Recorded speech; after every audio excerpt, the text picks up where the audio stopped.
body, it's the facts we bring, yeah. Whoa, yeah. Whoa, uncle's thing, tis an uncle's thing. Pull up on the body, it's the facts we bring, yeah. Whoa, yeah. Whoa. Welcome back to the Unkles Podcast, episode 92, where we celebrate and share some of the amazing stories of unique PNG individuals doing some great things abroad here in Brisbane. And this week, I truly have an inspirational guest joining me, Elizabeth Kent. Elizabeth is a tax and legal consultant at KPMG here in Brisbane, a law graduate from the QUT University, dedicated volunteer with the PNG Gulf Association Queensland, and most importantly, a wife and a mom to 3 beautiful kids. Elizabeth tells me this is the most proudest thing, being a mom, and it's one of their proudest achievements so far to date. I'm excited to hear more about how she's balancing everything. She's a shining example of what determination and hard work can achieve. Elizabeth's journey from PNG to Australia balancing university with work and now excelling in her career while giving back to the community is something inspirational, and I'm really excited to explore that today. So without further ado, I wanted to welcome Elizabeth to the Unkles Podcast. Elizabeth, welcome. How are you? I'm good, thank you. How's everything? Very formal. No, I thought, you've done some really amazing things, and when I had a look on your LinkedIn too as well, I could see, you've done a couple of different things which I'm really excited to explore today, and the stuff that you do through the PNG Gulf Association Queensland, which where I got to meet you, is another sort of great thing that we really wanted to explore today. So really excited to get into it. Now, we start on the Uncles Podcast by asking your word of the week, and this is a word that summarizes, I guess, what the last week is for you, and a reflection piece, I guess, in terms of what, I guess the last week looks like, but could be a combination of things that might summarize that into one word. So what is your word of the week? I think my word of the week would be faith. I'm a strong Christian and been quite introspective these last few weeks, and when you asked, when I had to really think about it, I think faith just comes through because it's just reminded me of when I reflect on my life and everything, those parts of my faith that I didn't realize from a little girl, like when I was 3 years old, like my faith played a huge part, or that I had a faith back then. I didn't know until recently. I remembered all those things. So faith for me is one thing that comes through in all aspects of my life. Like God is a big part of that. So everything, or where I am today, is because of Him and my faith in Him. So I hold that dearly.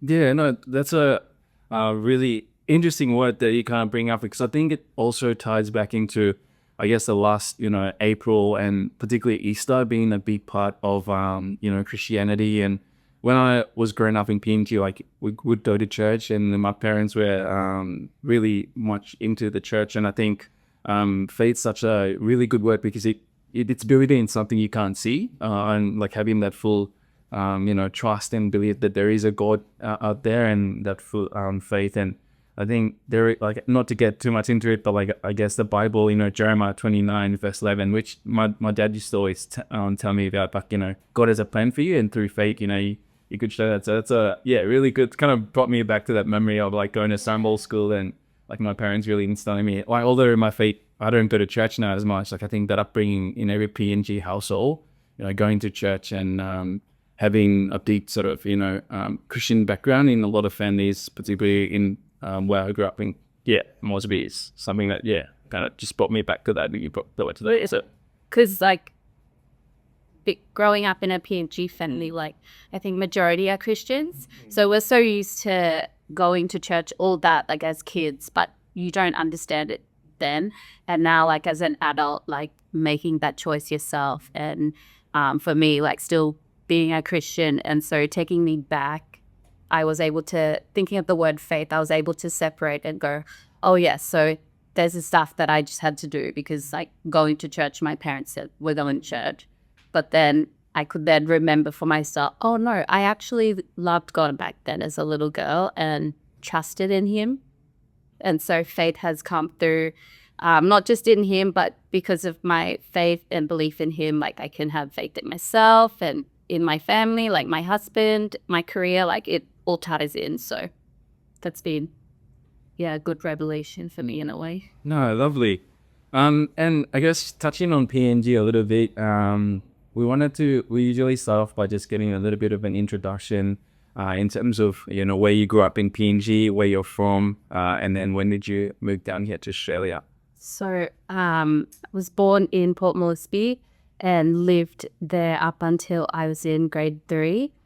Went to St. Jolie's. So we raised as like Catholic, raised, and St. Jolie's, Port Moresby life was like, I don't know, city life. It's pretty strict to a degree, but not much happening. And then from year 4 to 6, we moved to Cairns. So I actually grew up there, went to a American Baptist school. So going from like a normal school, St. Joey's, and to an American Baptist, it was very different. It was very strict. We had uniform. You had to wear uniform. You had uniform inspection every morning. Girls couldn't wear skirts or dresses past above their knees. So, and Cairns town, I don't know if you've been big, it's really hot. So imagine wearing like tuxedo, like long sleeve shirts or long skirts, and then we walked to school every day. Walked home for lunch. I probably had a really good tan. But that was 4 to 6, 3 years there, and then in year 7 we moved to Brisbane. So, and then I've been here since then. Yeah, wow.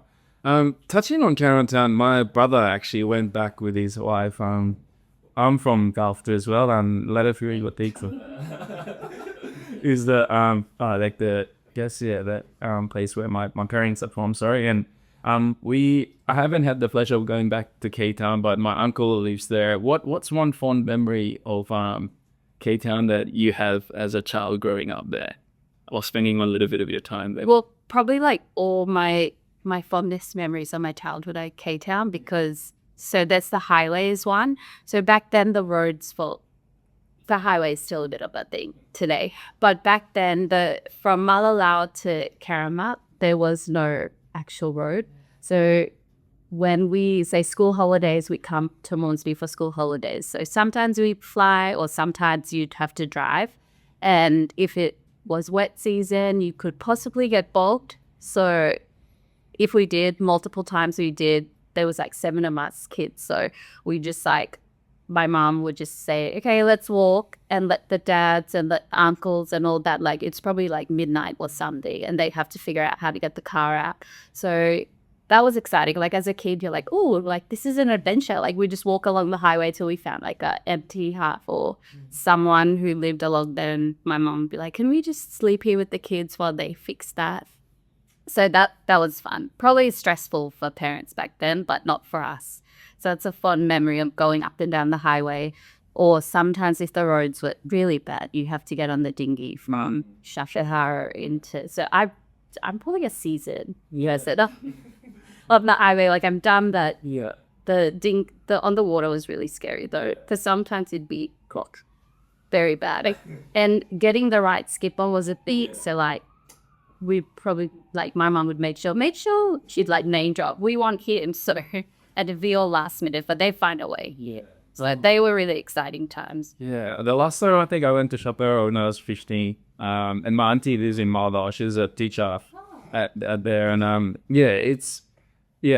do miss saksak or sego, I guess, like poi, sorry, having that with like fish and stuff. But it's so when you have it, and that's part of the reason why I guess we wanted to have this podcast initially. It was talking to people like yourself, where we can share these kind of stories, which brings back that nostalgia of when you're growing up in PNG. And I think we've got such a big diaspora of PNG people here in Brisbane.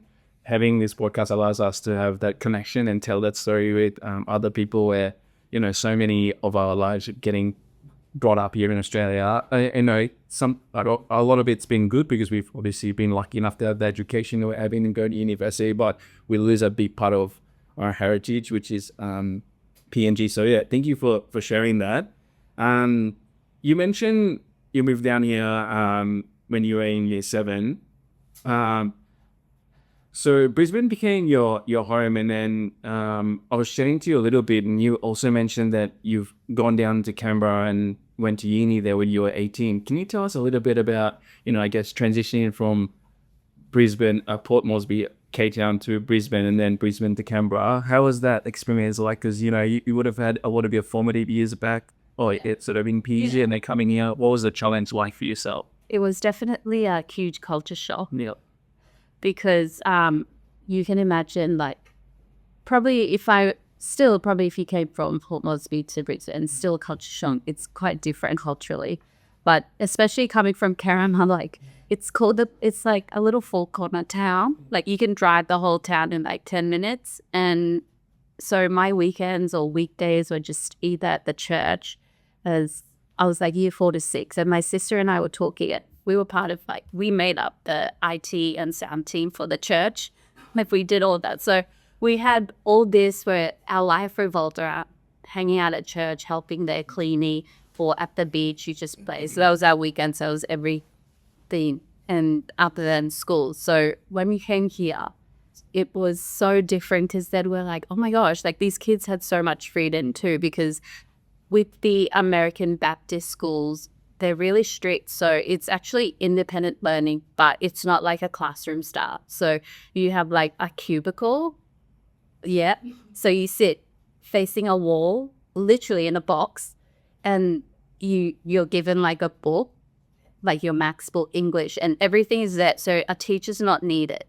So you're just sitting there and you're having to work self-paced and figure it out. And if you needed to go to the toilet, there's like a PNG flight for the PNG teacher or supervisor. And then if you needed something more, there's a Christian flag for the American. They were a missionary school too.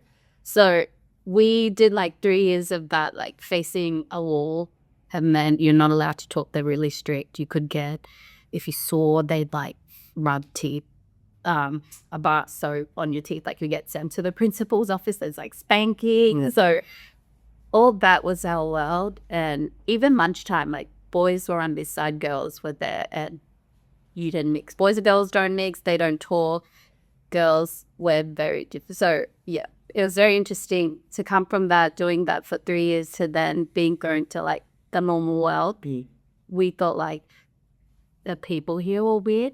Like, that's how I felt. I'm like, oh my gosh, these kids are just talking to their teachers, and they can just put up their hand, or they can, and even the kids who are like being very naughty or swearing, we were like, oh my gosh, this is so weird. Like, we were very too disciplined. So that was a huge adjustment of where I had to learn, like, socially how to fit in. And I've always been more of a nerd, so I loved schooling. So it's trying to balance like my love for school and recognizing that here in Australia, like, that's not as much, not emphasized. Yeah, it's not like, whereas in even at St. Jolie's, like, you'd get prizes for academics and all that. Like, all that was kind of what everyone strived to do. And then as well as in Canberra as well. So coming here where that wasn't such a big deal, I had to kind of figure out how I fit in amongst like my friends, or making friends and such, like, but still doing well in school. But I think I did all right. So you do sort of your grade 7 to grade 12 here in Brisbane before moving down to Canberra? Yeah, I did. And then my dad actually got a job in Canberra. I had gone into uni QT for law and business. But he got this job. The family was going to move.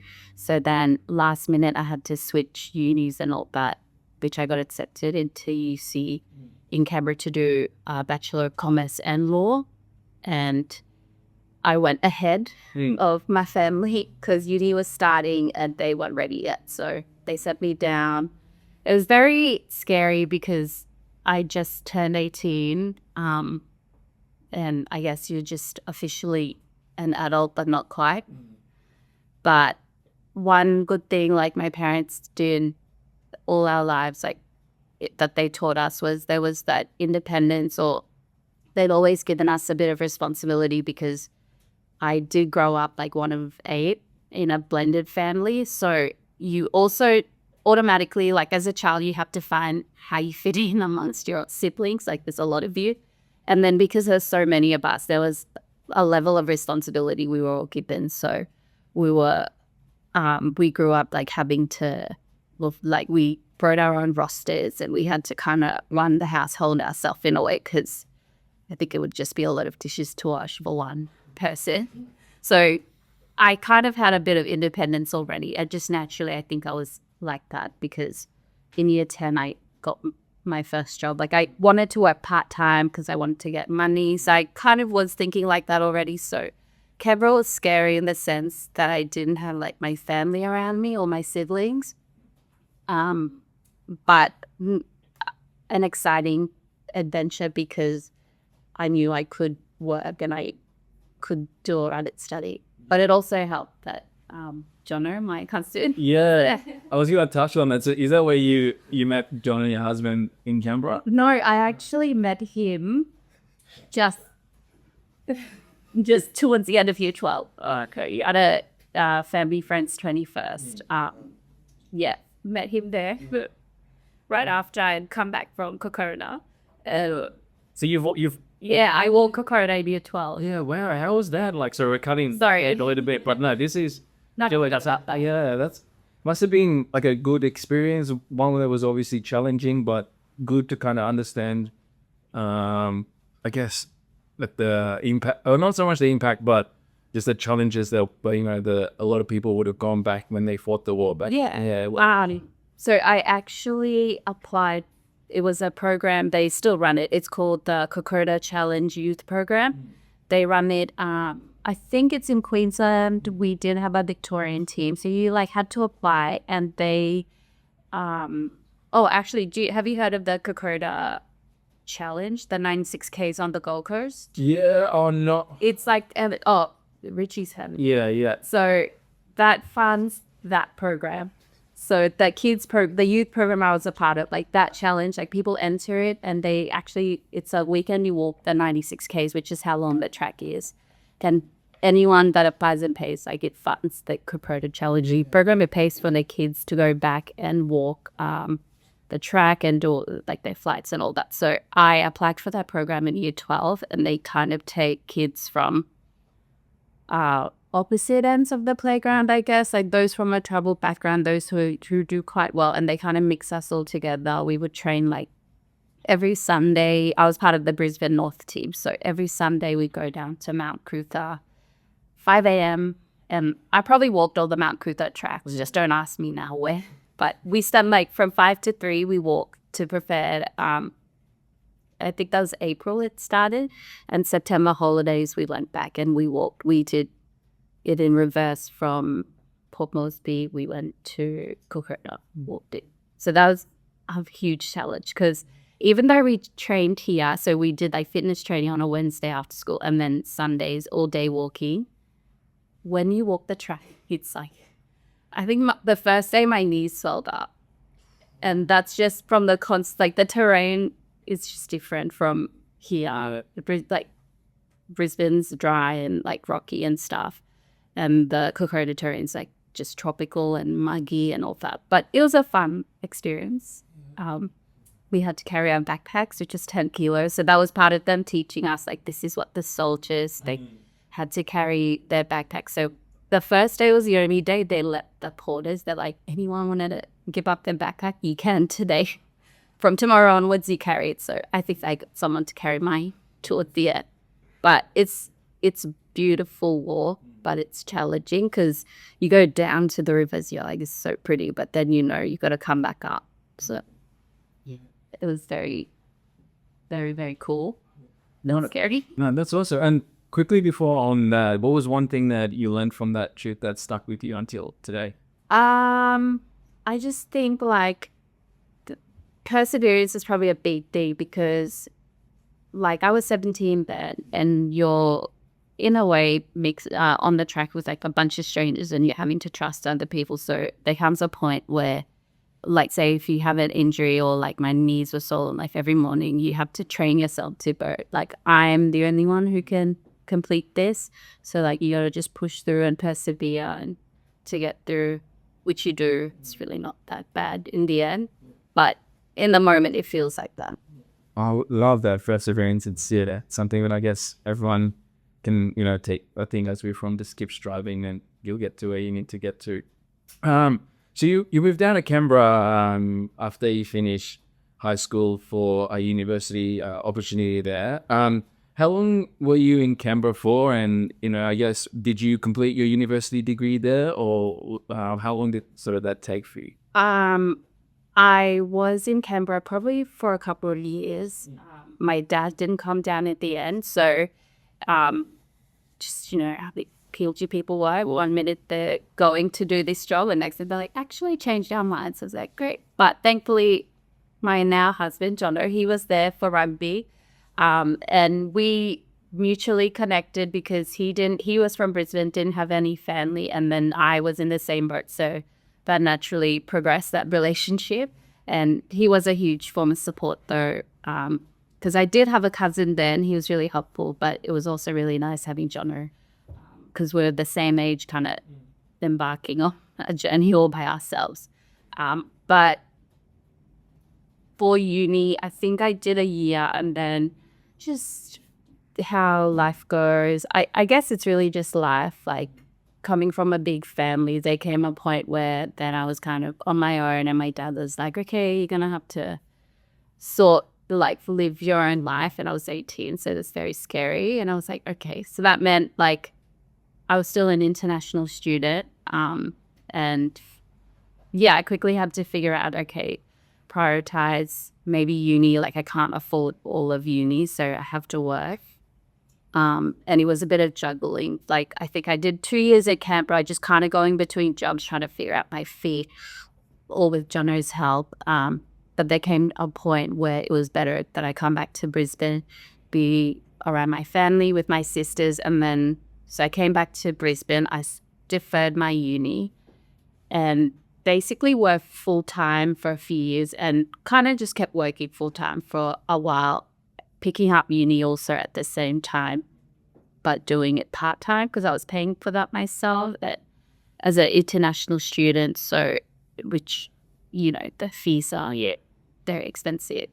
So I kind of had to juggle that. So living and surviving and adulting was more important than uni. But when you look back, it's kind of, I know like God has a plan, like your Bible verse, he said. So at the time it didn't make sense because in my mind, like I was quite academic. I loved school.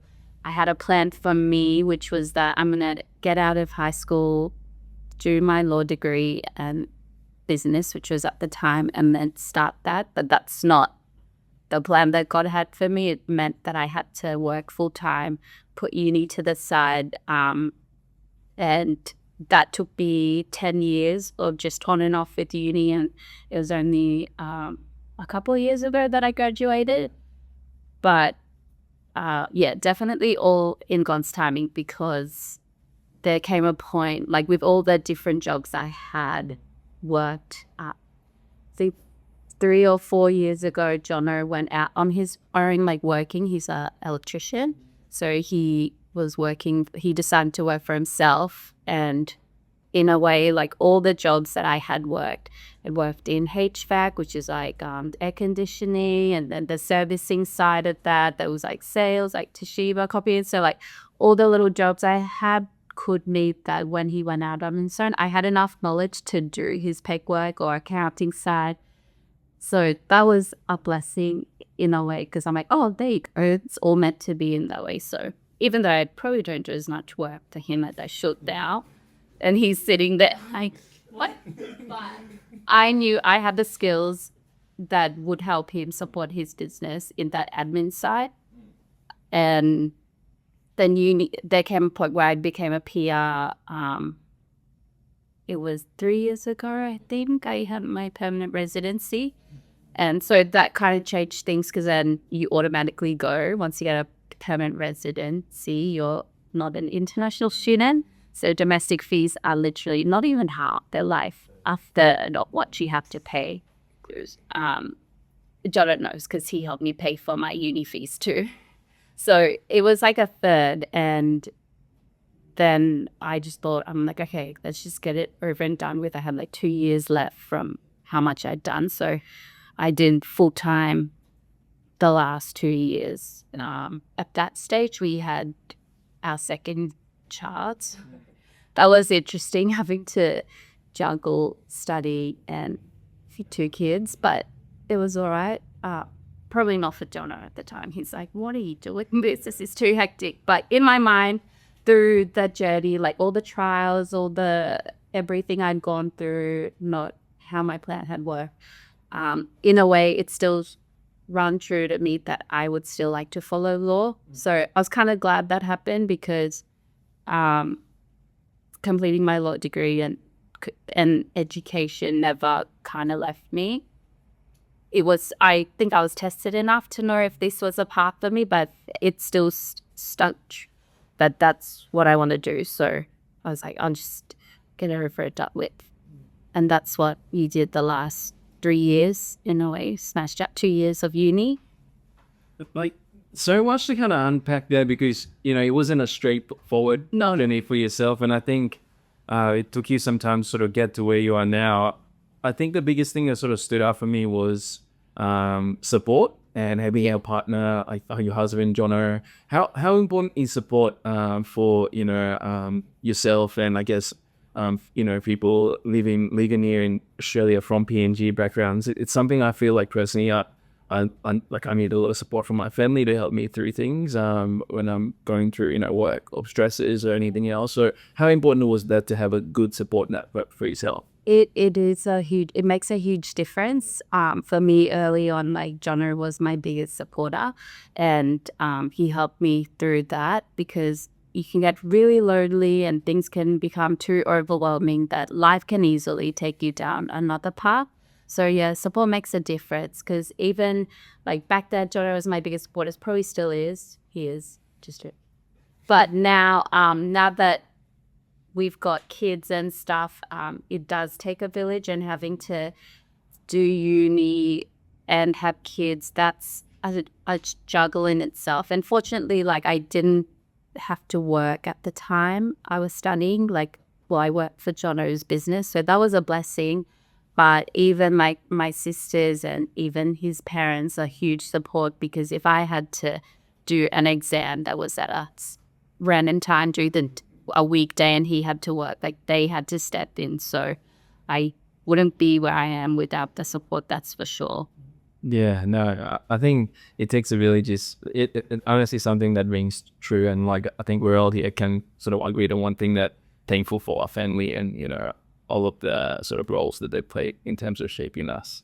After you graduated, you've been able to sort of transition into a role at KPMG now. What sort of led you to that career choice, and how does that sort of role sort of shape you into like who you are now career-wise in terms of your life? It's very interesting and a good question, because I wasn't, like I mentioned, I wasn't looking for a job. Quite blessed that having a husband who's supportive, like I can stay home with the kids and do that and support him in his business, which is what I'm doing as well. But I just, on a whim, I think as a mum too, you kind of like, after 2 kids, you're like, oh, does my brain still work? Like, you're just thinking a lot of things. So I did taxation law as an elective unit in my last year, and I just picked it because for the business, like Jono's business, I was like, oh, it's probably something good to learn for the company, like have that knowledge, a bit more practical. So I just did it, and begrudgingly, and I happened to like it and enjoy it, because also probably a different phase in my life too, because what I'm doing now, a 21-year-old me probably would never consider KPMG, but that's just how life is. So yeah, I did it more out of practicality for the business, and in doing the unit, I really enjoyed it, and I was like, wow, tax is actually a part of like every single thing we do. So it really piqued my interest. And then they had their graduate program that they said, if you're interested to, you can apply that story too. Like, I actually missed the cutoff, but I told my tutor, I was like, oh, I'd love to apply. She was like, oh, I'll just send you someone's details on LinkedIn, and then you can just message them, see if you, if you really are interested, like, here's their details, send them a message. And in a way, like, when I think of my story and stuff I've done, I'm just, my naivety, or like self-belief as well, but also quite naive, that I didn't realize now, like, once I got into KPMG and was offered the job and actually arrived on the first day and saw like thousands of people applied for this role, and like we were one like 300, I was like, oh, okay, this was a thing. Like, I just had no idea like how competitive it was. I was just like in my own world. I'm like, I'll just apply and I'll see if like, it was more for me to see like, do I still have the skills? Like, I haven't been in a workplace, and I'll just challenge myself to just put something forward, like a resume, send it out, say, hey, this seems interesting, see if I get an interview. And like in 2 weeks, they're like, yeah, come in for an interview. And I was like, oh, okay. So I kept telling Jonah, I'm like, they just called for an interview. I'll just go. I haven't been in an office in like 3-4 years or something. I'll just go. So he was like, oh, okay. Like, we did not discuss me working. So I'm like, I'm just going for an interview. Went to the interview, kind of left there like, oh, why'd I say that? Like, as you do when you leave an interview, I'm like, oh, I don't know how that went. But whatever, I did it. That's cool. And like, by the end of the week, they called and they're like, we'd like to offer you the position. And I'm like, wait, what?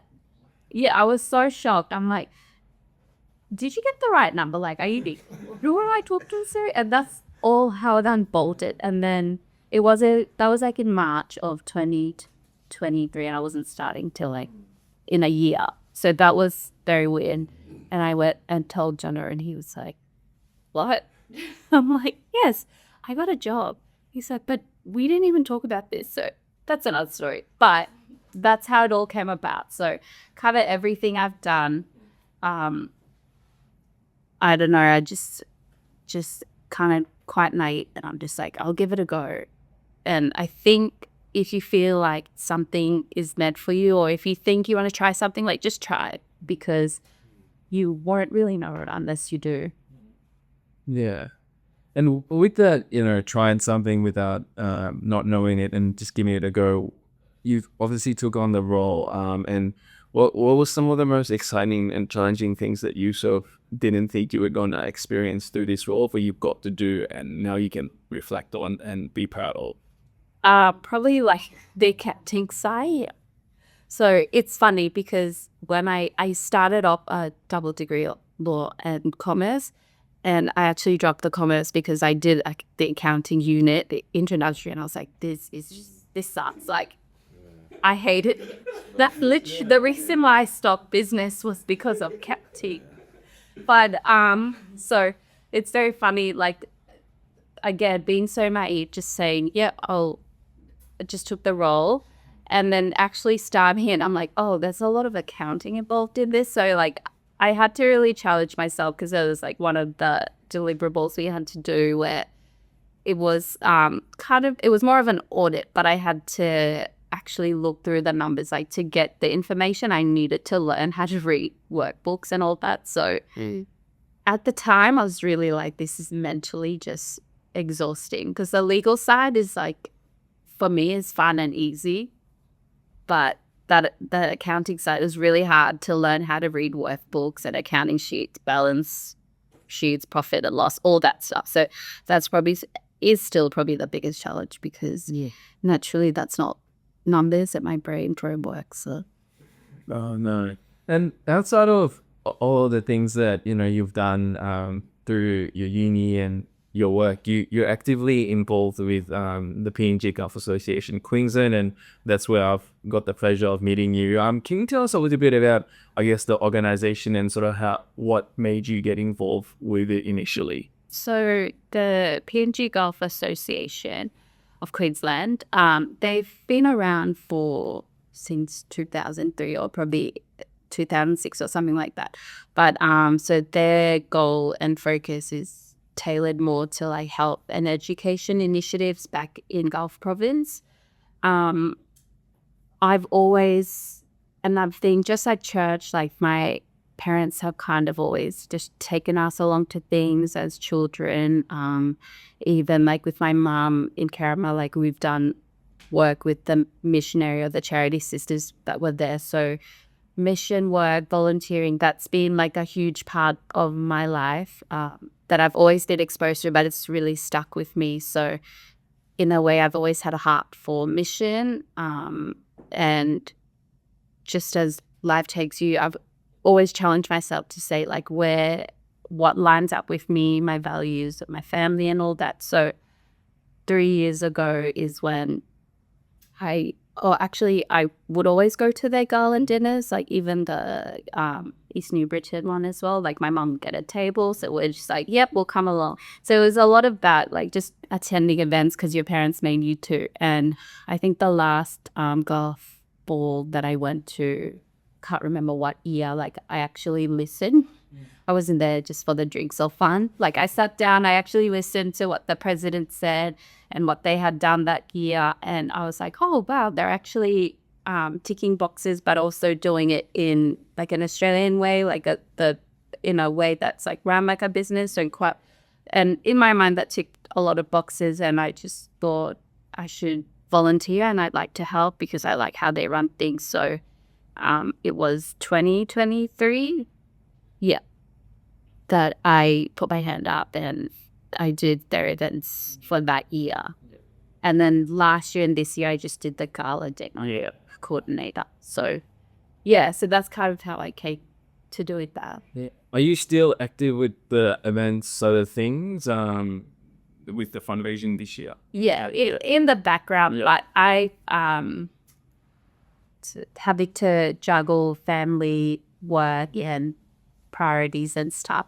I did 1 year of doing all the events, and then last year and this year I've gone, my capacity is probably just the gala dinner because that's not till the end of the year and it is a big thing. And if someone doesn't put their hand up, it doesn't happen. So I think what they're doing there is really important. And I think I have the skills that's where I'm best utilized. Like the aunties and stuff, they can do all the cooking and they know how to do everything else. It's just the gala dinner gets scary because it's a big event. So I've done it twice now. So to me, it's easy. Probably not what people might think is easy, but it is. Has that been your most rewarding sort of achievement within the organization, or is there anything else that you're proud of? I think it is. Like last year's gala dinner, like we were able to get a lot of sponsorship on board, and that was really exciting because to see where we were like 2 years ago, where I think when it chops and changed just too much, like no one's really doing it all the time. People don't know what to expect. But I've tried to tell them, I'm like, if you do it every year, it gets easier because everyone knows what to expect.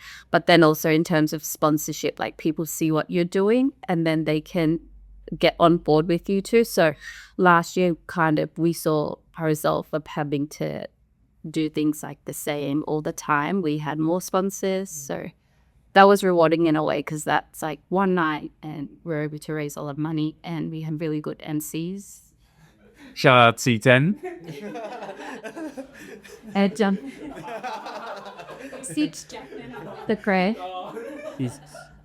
Yeah, I was not prepared, but you know what? It turned out to be a great night, and I think like going and seeing that, I can see the amount of work that has sort of gone into it, and to have partners involved, where I believe there was a signed jersey from Xavier Coates that his mom, I think, helped organize, and through you guys too as well. So I think to your point about having the partners, it's good to kind of see where it's now at that point where you can reach out to people to kind of get involved and have their input into making something like this so successful. Yeah, and Greg Jordan as well. Yeah. It's been really good. Like we reached out to him 2 years ago, and then from that first night, he's like, every year I will help you guys. Like, and it makes a difference because it's really hard, like for charities to be seen with their worth. Like not many people go like social media, like stuff just gets lost on social media. So to have a night where you can kind of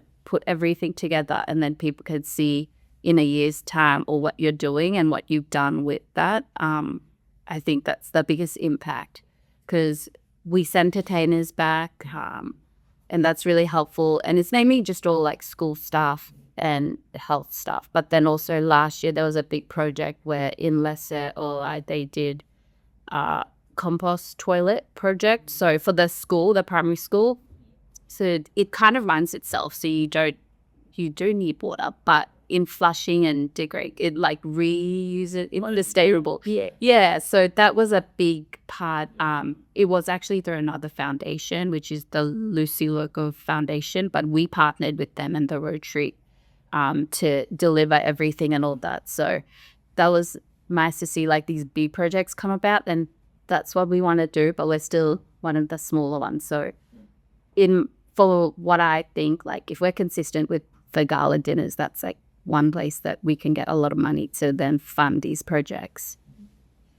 Now, so doing all of these things, like you're doing some really amazing things. But you mentioned, and I touched on in the introduction, like being a mother to three beautiful children, and obviously a wife to your husband. Jono, has been the most proudest moment in your life. How has that gone, balancing that whilst achieving everything above? How do you, is it sort of a way where you and Jono just have a nice sort of routine that you guys are working together with? Or how have you been balancing all of those things whilst being a mother to three?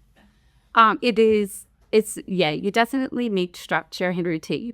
It is a bit chaotic sometimes, but I think we just communicate, and I think it's very important if you're in a relationship, like each person can do something that they are passionate about, but you've got to fit it into your family. So it is a juggle, but I just have to always reset and kind of reflect and be like, okay, this is what I'm doing, and is it most important? My family comes first.